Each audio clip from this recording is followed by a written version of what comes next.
Les ateliers d'insertion, c'est une structure sur le secteur marchand, déjà, où on vend un produit, on vend une production. Il y en a qui vendent des légumes, il y en a qui vendent, comme nous, des kakémonos, il y en a qui vendent des biens et des services. Et nous, aujourd'hui, on a décidé de vendre des kakémonos. Un chantier d'insertion, c'est premièrement une idée, avoir une idée de la production. C'est un domaine que je ne connaissais pas du tout. Et puis le fait de recycler pour pouvoir créer des sacs à base de bâche, je ne connaissais pas du tout. C'est un métier peu commun parce que c'est seulement de la maçonnerie, de l'hôtellerie, de tout ça. C'est un métier qu'on n'a pas l'habitude de faire et de trouver, donc c'est intéressant. Voilà, on apprend plein de choses. Il y a ici 12 postes d'insertion avec tout type de public, tout type de personnes qui pensent que le chantier est un bon outil pour continuer un parcours vers un emploi durable. Donc absolument tout type de public, des garçons, des filles, des jeunes, des moins jeunes. Et le but du jeu, c'est de faire une qualité professionnelle, comme si on était des artisans. Et donc d'avoir une qualité au maximum. Nous arrivons ici dans la salle où nous préparons les bâches. C'est-à-dire elles sont d'abord lavées, elles sont cirées, puis nous utilisons les gabarits pour découper toutes les parties du sac. Ensuite c'est assemblé, passé à la salle d'à côté, ce sera la salle d'assemblage. Espace qui est plus dédié à la couture, donc avec les machines spécifiques de la maroquinerie. Une fois que le projet a démarré, il a fallu aussi installer le chantier, équiper le chantier avec des machines, etc., puis former les personnes.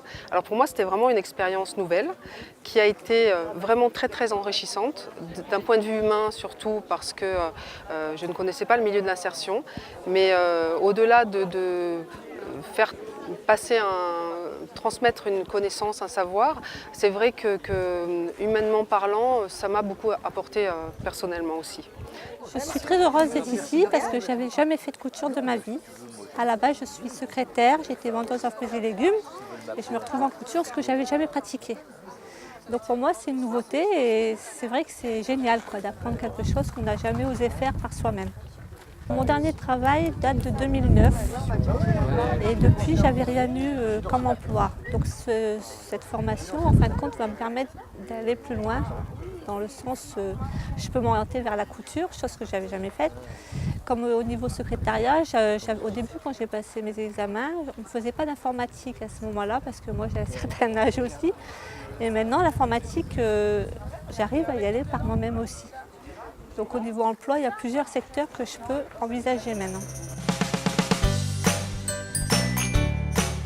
La communauté de communes des Terres de Siagne a pour compétence le développement économique et quand François Delétang nous a parlé de la possibilité de mettre en place un chantier d'insertion sur le territoire de la communauté de communes, on a tout de suite pensé à ce bâtiment qu'on avait acheté à Péménade et on a trouvé qu'il serait très intéressant de mettre à disposition de résine.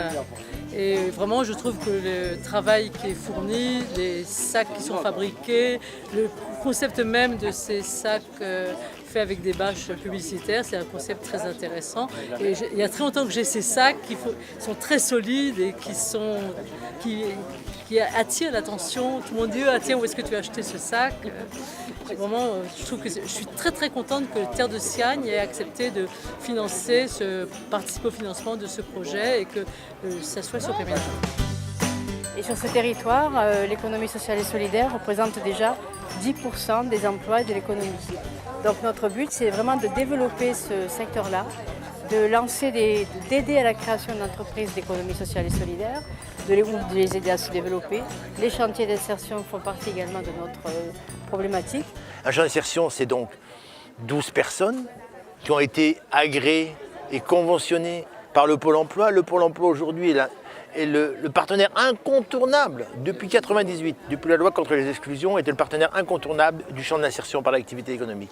Et puis aujourd'hui, il y a différents financeurs, que ce soit le Conseil général pour les bénéficiaires du RSA, que ce soit les collectivités territoriales, que ce soit les communautés de communes. Alors ici, à Péménade, on a la chance d'avoir une commune qui nous accueille, on a la chance d'avoir une communauté de communes qui finance, mais ce n'est pas vrai partout.